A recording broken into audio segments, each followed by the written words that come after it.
If you're up for a good laugh, be sure to check out my comics on Instagram at JMan's Comic Book Adventures. Alright, lads and ladettes, if you're watching, I am back in my green wife beater this time. And today I'm going to talk about like having a brick by brick mentality. To the side, you're seeing Nigerian Parents 1, this comic that I did. I went for black and white with this one because at the time I didn't want to spend super long doing a comic. I was really excited to make a comic, but I was just like, let's blast this out in like 3 hours I was aiming for. So I didn't color it. And I think at the time, because this was last Friday, Nigerian Parents 1, I think I took 3 hours and 15 minutes on it, so it didn't take too long to do. And it was a really fun and enjoyable experience. Looking back on it, maybe I could have colored it, but I really liked the way it turned out, especially the part on the first page where you see like I kind of break the panel with the door.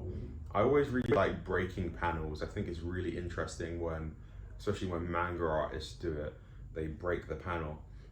So yeah, I'm going to talk about this thing called like a brick by brick mentality.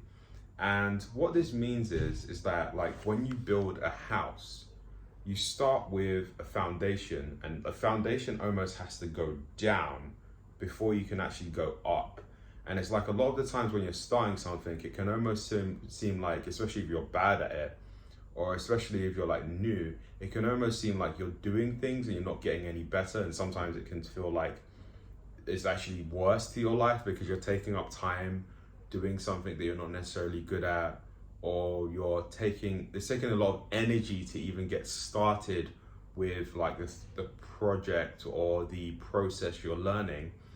But you need to do those to build that foundation. And once you build that foundation, go brick by brick by brick to build your house. It can be really hard. Sometimes at the start it's really exciting because you're at the start of something, but it can be really hard after you've got over that initial bit of excitement to keep going with a project. And I think the best way to do this is to go brick by brick and to have milestones. Like for me, like with every single one of my goals, I have like little milestones, and every time I hit a milestone, I'm pretty happy about it.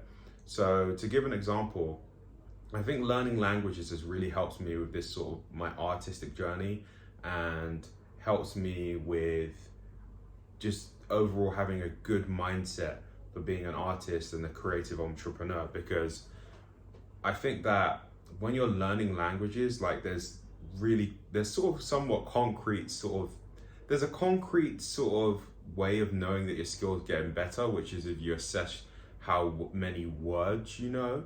And there's a sort of like side to it where it isn't as concrete, because yeah, you know this many words on an app or for a test, but in the sort of real world, right, you don't know how actually it's hard to actually gauge how fluent someone is. In a way, you could say someone's fluent, but how fluent are they?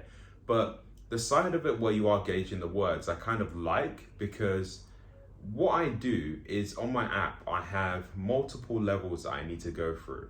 And what I'll do is like, I'll set myself a goal to get to one of these 6 levels. And in between the goals for one of these 6 levels, I believe it's 6 or maybe it's 7 levels, I actually set myself mini goals in between.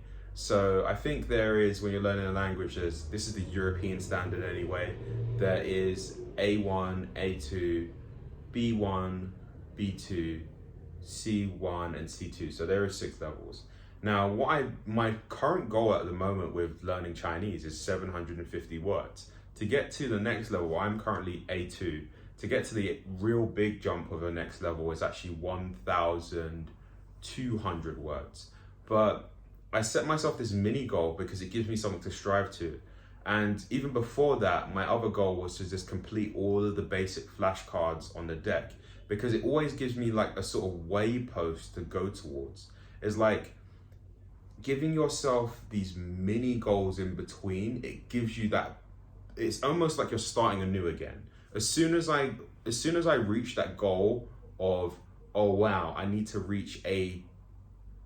get to A2, right? And as soon as I reached the goal of doing all of the basic flashcards, I was like, oh man, what am I doing now? Man, I need to still keep going. So I was just like, get to 750 words. That's your new goal. And it was like, wow, this reinvigoration of energy. And now I've committed to studying every single day for 60 minutes until I reach 750 words, because there's a new sort of invigoration of energy with this new goal. It's like it's almost like you're starting the journey again in a way. And I feel as though having this brick by brick mentality where every single day is a brick. You show up every single day, but also you can kind of like set these mini goals. So maybe like for a house, right? A goal might be to lay down the actual foundation. Then a goal might be to get like, how many, like a row of 4 bricks or 4 bricks high. And then you want to get 10 bricks high, and then you want to lay in your first window, and then you want to get in your door. It's like having these mini milestones and then seeing it as if like each step you're taking is just as important, because if you have a house that's missing 1 brick in the middle, weirdly, it suddenly looks tacky. So you have to have all of those days and those components to make it through, to make sure to ensure your success, basically. I'd say, like, along your journey of self-improvement, of entrepreneurship, of creativity, each step you take is really important. You should see it as such. Even if you are in a realm of like, there's this thing called like the valley of the intermediate, where you are at an intermediate level and it's so big. Like when you're a beginner, there's so much you can improve. So it's like, wow. But when you're in the middle, you're like, I'm in the middle of this desert. It's hard for me to trek backwards and it's hard for me to go forwards. I'm in the middle. It can be difficult during those stages as well.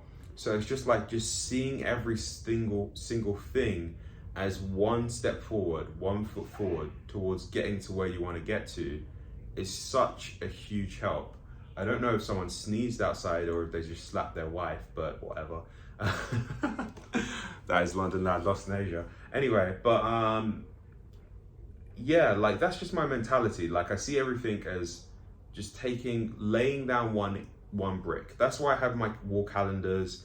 That's why I sometimes like count my days of certain things, because it's kind of inspiring to see the numbers go up. That's how I've gamified this whole thing. Like I count a lot of the things I do because it's like, wow, I've done this for this amount of time.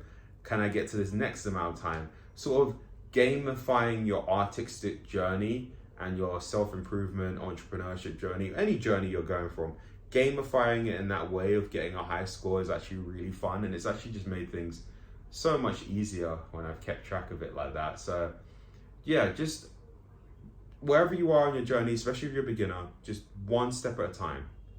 Do the one thing you need to do today, and do that one thing for the next year. Do it for the next 2 years. Do it for the next 5 years.